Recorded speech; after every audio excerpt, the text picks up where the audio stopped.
Maka saat bangun dari tidur, yang dilakukan oleh Rasulullah SAW pertama duduk terlebih dahulu. Ya, jadi kalau kita praktekkan misalnya teman-teman sekalian, kita misalnya ambil posisi tidurnya seperti ini.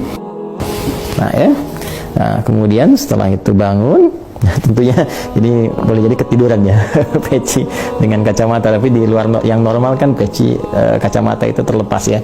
Jadi kalau kita bangun, misalnya seperti ini, kemudian bangun dari tidur, maka sunnah nabinya, nah ini duduk terlebih dahulu. Ya, duduk dulu. Nah, menenangkan diri dulu. Ya, jadi duduk ini bisa mengondisikan keadaan kita tenang terlebih dahulu. Aliran darah berlangsung dengan baik. Kemudian juga ya perasaan yang mungkin juga agak sempoyongan, belum stabil, ya kan, kita stabilkan terlebih dahulu. Nah, jadi tidak dianjurkan bangun langsung berdiri atau bahkan ke kamar mandi atau tergesa-gesa, tidak. Kita mengambil keseimbangan diri dulu, biarkan darah mengalir dengan nyaman, nafas teratur, duduk terlebih dahulu. Ya, nah, lantas setelah itu maka Nabi menuntunkan supaya menghilangkan bekas ngantuk dulu ya dengan bagian tangan dari itu masaha biadihi min athari naumihi. Jadi kita menghilangkan bekas ngantuknya dengan bagian tangan yang diduga bersih gitu ya, seperti ini gitu kan. Nah, atau kalau kita duga baik bersih, kita gunakan seperti ini juga. Nah, apa tujuannya? Pertama, untuk membangun kesadaran terlebih dahulu. Ya, sebelum kita berdoa atau sebelum membacakan ayat-ayat atau kalimat thayyibah, supaya doa yang dibacakan, ayat-ayat Quran yang dibacakan, kemudian nilai-nilai spiritual yang dimohonkan kepada Allah itu tersambungkan dengan khusyuk.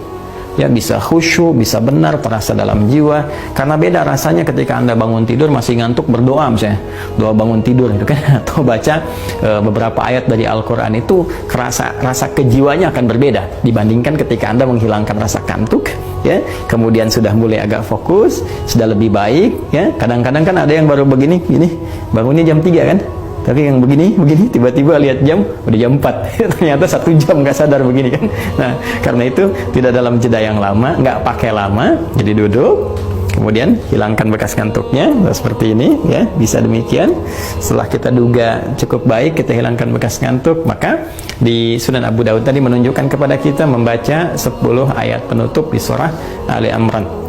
Ya, kalau asyarat itu bisa berarti 10 pas atau 10 bisa lebih dikit ya, seperti Al-Arba'in An-Nawawiyah itu kan kalau diterjemahkan 40-an bukan 40 pas ya, karena di situ ada 42 hadis walaupun kita sebutnya arba'in.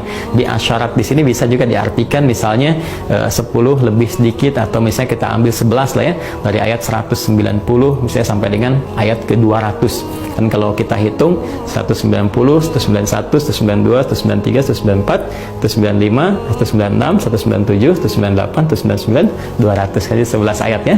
Nah, itu yang dimaksudkan. Jadi tidak harus pas di 191 mulainya, kita bisa mulai di 190. Di inna fi khalqis samawati wal ardi wa ikhtilafil laili wan nahari la ayatin liulil albab sampai dengan ayat ke-200 ya. Ya, kalau kita ingin membiasakan, nah boleh. Ya, misalnya ya kita simpan mushaf dulu di samping, sebelum tidur kita mulai mencoba menghafalkan pelan-pelan ya, belajar. Ya, walaupun Ustaz saya belum hafal, tidak apa-apa, sambil berproses. Hari ini kita hafalkan 1 ayat dulu. Yang penting ada dorongan kuat untuk mengikuti sunnah Nabi SAW. Dan di balik ayat yang kita bacakan ini, itu nanti ada hikmah-hikmah yang sangat dalam. Bagaimana aktivitas kita setelah bangun dibimbing oleh Allah, sehingga semua jadi ibadah, memandang semua apa yang kita kerjakan, baik di langit, di bumi, semua ciptaan Allah itu mendekatkan diri kita kepada Allah, bukan sekedar berputar-putar bekerja. Berangkat gelap, pulang gelap, tapi Allah akan bimbing kita bagaimana menjadi pribadi yang ulul albab yang sesungguhnya, bisa mendapati esensi dalam kehidupan. Nanti ayatnya luas sekali, dalam kajian tafsir kita bisa uraikan.